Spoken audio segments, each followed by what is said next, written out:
May the words of my lips and the meditations of all our hearts be now and always acceptable in your sight, O Lord, our strength and our Redeemer. Amen. And so we come to another Vestry Sunday. And I will admit that despite all of the complications of having to meet by remote, I am not sorry about the fact that we'll all be able to eat and rest and do this important work when we aren't hungry and tired.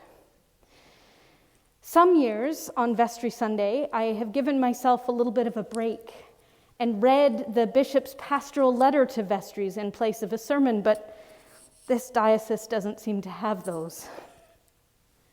So here we are. And where are we? We've been jumping around a bit in Mark's story as we pick up Lenten themes instead of reading in order. What we hear today comes after so much healing and teaching and storytelling. It comes just after Peter has made his great discovery and declaration of who it is that he follows. You are the Messiah.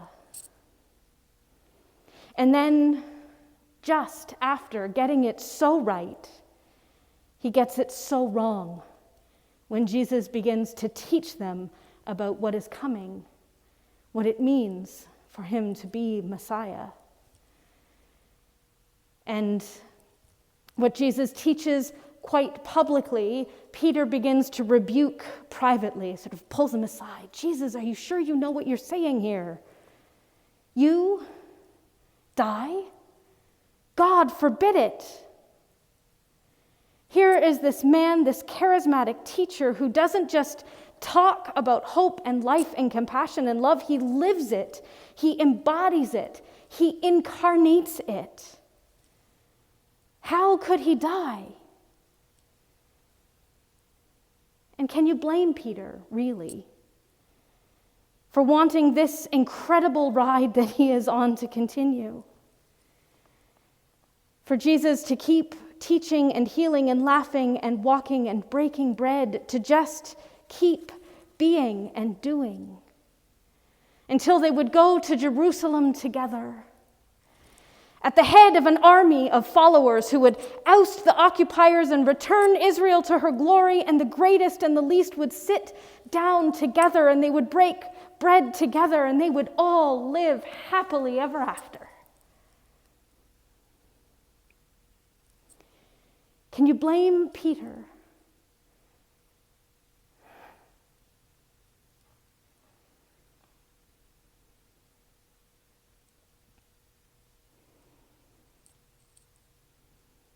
Can you blame Peter for preferring that fantasy to the cross?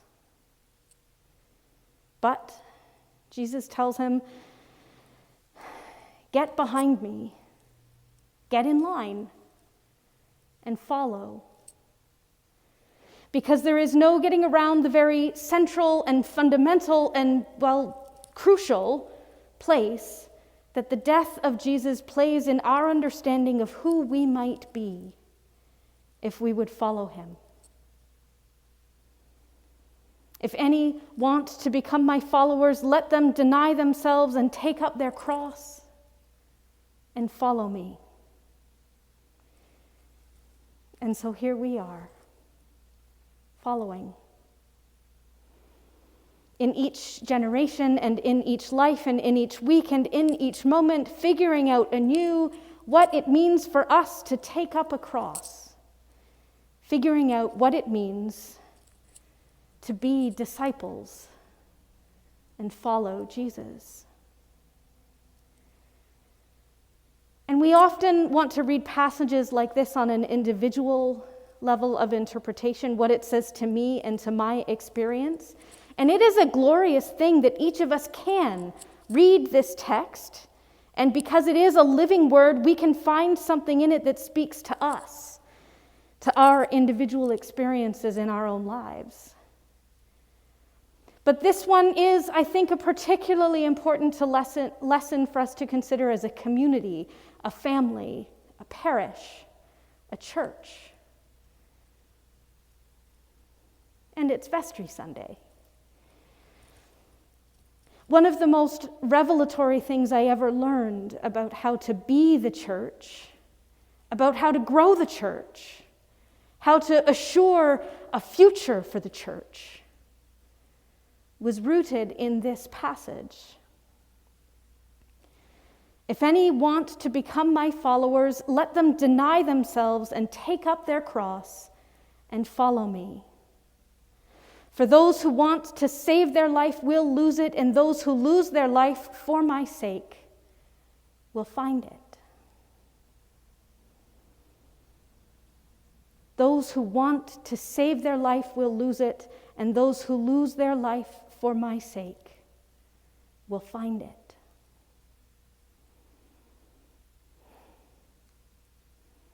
And I don't always have the words to tell you what it means to me to have become a part of this community, this parish that heard those words and that gave up so much in order to get to this place, who survived having lost a building so that you could focus your energy together on people, who learned how to let go of traditions so that you could discover new ways of being together in community, to churches who let go of what you had been to embrace the church you could become together, with faith and hope and courage and creativity and beauty and tradition, and with genuine and practical, incarnated love of neighbor.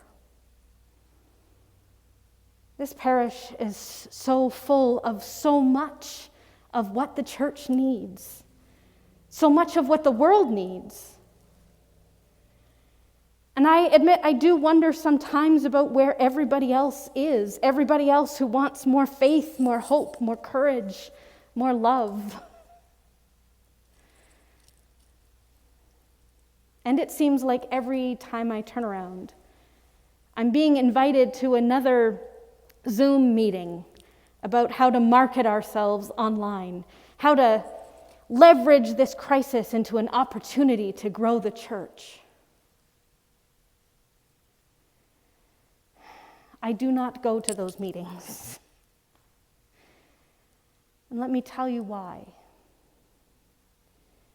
Because those who want to save their life will lose it, and those who lose their life for my sake will find it.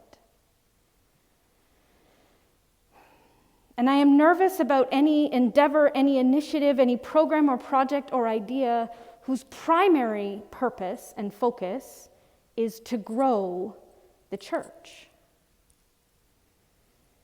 Even though we have this sense that if we don't grow the church, then the church will fade and it will die, especially when the numbers are down and the margins are thin and when we've spent everything that we'd been saving.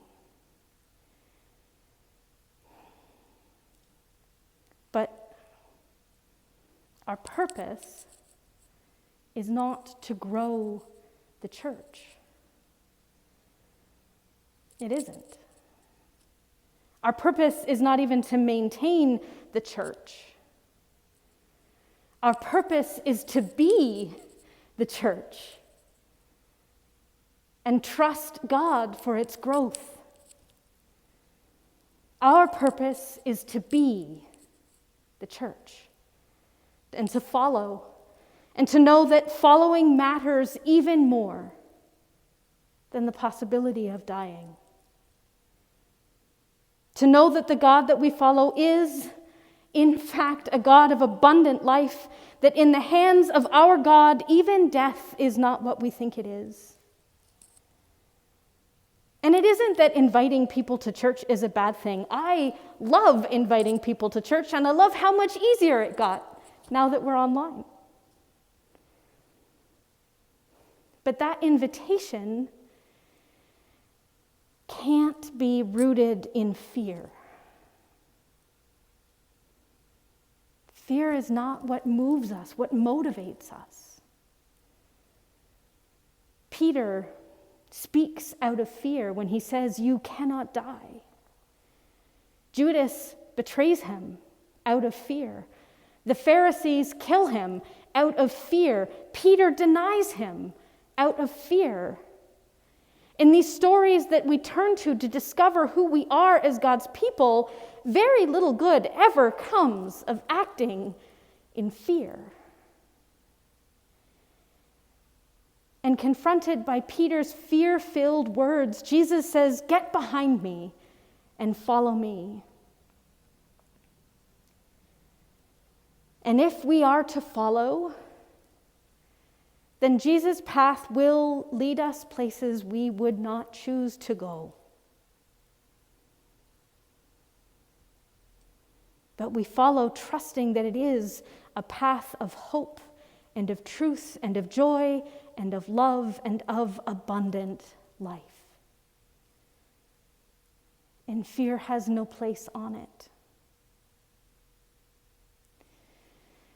I often quote the Reverend Rob Voiles of the Clergy Leadership Institute. He says that there's this biological, neurochemical thing that happens when we look too long at our problems and when we are afraid. That we, the collective human we lose our capacity for creative thought and for lateral thinking and for synthesis. In short, the more afraid we are of our problems, the less capacity we actually have to solve them. And those who want to save their life will lose it, and those who lose their life for my sake will find it. So how then do we let go of fear? Rob Voiles again. You know, it's funny, but we can't. The human mind doesn't deal well with negatives. We can't really conceive of less of something. We can only imagine more of something else. Can't really imagine darkness or imagine less light. We can only imagine more darkness. So let me ask you, if there is no fear, then what is there? What can we be so filled with and so full of that there is no room left for fear? Faith, or hope, or courage, or creativity, or beauty, or tradition, or genuine and practical acts of love for neighbor. If that is what our life together is filled with, just filled to the brim, then there is no room left for fear. So how do we have more faith, more hope, more courage, more creativity, more beauty, more tradition? What choices, what decisions, and what actions will lead to more genuine and practical showing of love for our neighbor? And do you know anybody else in the rest of your life away from here who wants more of that in their life? More trust, more peace, more confidence, more hope, more love.